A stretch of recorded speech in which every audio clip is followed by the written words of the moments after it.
connais la BD L'Arabe du futur? Il m'a trop marqué. Et là, t'en es là. Et t'as pas et là, j'attends et j'ai trop hâte. Vraiment, je le vivais comme une série en mode. Tu sais, je m'arrêtais pour lire de temps en temps. Et quand je voulais reprendre, j'étais là. Putain, je veux savoir la suite. Comme si, tu sais, on m'avait laissé sur un cliffhanger de ouf à la fin d'un épisode de série. Je suis un gym, un classique. Alors, moi, je suis en train de lire Des Orientales. Je sais plus le nom du coup de l'auteur, mais je crois que c'est Négar quelque chose. Et en fait, du coup, c'est l'histoire. Je l'ai pas terminé, hein, donc voilà, je peux pas dire. Mais en gros, c'est l'histoire. Au début, on est dans une salle, donc c'est l'autrice. Elle décrit en fait sa vie. C'est un peu comme une autobiographie de son parcours d'exil notamment parce qu'elle est iranienne et du coup on découvre au fur et à mesure, mais en gros, elle exile avec sa famille en France. Et du coup, le tout début, c'est elle se retrouve dans une salle chez le docteur, je crois, où il y a d'autres couples autour. Et en fait, c'est le jour où elle va se faire, comment dire, intégrer de spermatozoïdes dans le corps. Je sais pas comment on dit ça, mais voilà. Et en fait, donc ça, c'est vraiment la base, voilà. Et en fait, il y a que des flashbacks pendant tout le livre.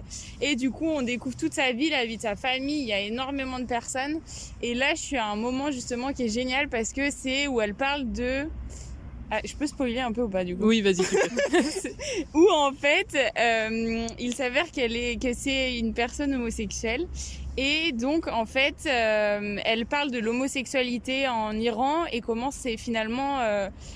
ce qu'elle dit, c'est que c'est pire qu'une maladie mentale parce que elle dit les adolescents quand ils ont une maladie mentale, et bah la famille elle est quand même là à les supporter, alors qu'en fait quand t'es enfant homosexuel, et en fait ta famille elle est même pas là. Je vais vous parler de mon auteur préféré de quand j'étais petite.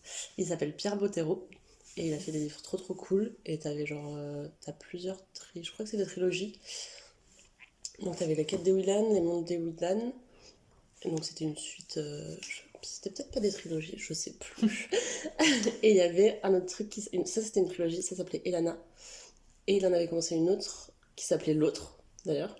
Mais il est mort, donc il n'a pas pu la finir. D'accord. Et ça m'a traumatisée. Mais ces livres sont ouf, c'est des trucs un peu fantastiques et tout. C'est tout le temps dans des mondes un peu chelous. Et c'est ça que je kiffais ce genre de livre quand j'étais petite. Et du coup, c'est trop cool. Enfin, il crée vraiment des mondes incroyables avec plein de... C'est hyper féerique, machin. Un peu dark avec des monstres, machin. Et du coup, tu suis une petite meuf qui vit des aventures. Je me rappelle même plus de l'histoire.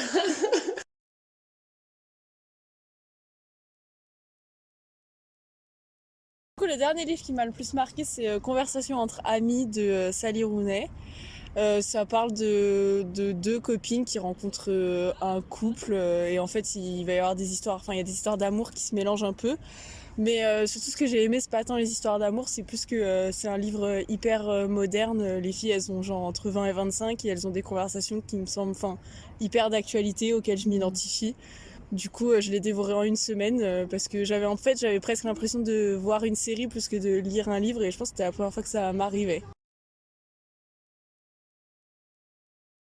Quand j'étais plus jeune, j'avais trop aimé La Nuit des Temps de Barjavel, mais c'était il y a longtemps, hein, mais je pense que c'est un des livres qui m'a le plus marqué dans tous ceux que j'ai lus. Voilà. Et là, c'est pour le coup rien à voir, c'est de la science-fiction. C'est en cours au collège où j'ai été marquée par un super bouquin qui s'appelait Un long dimanche de fiançailles. Je sais pas si vous l'aviez lu.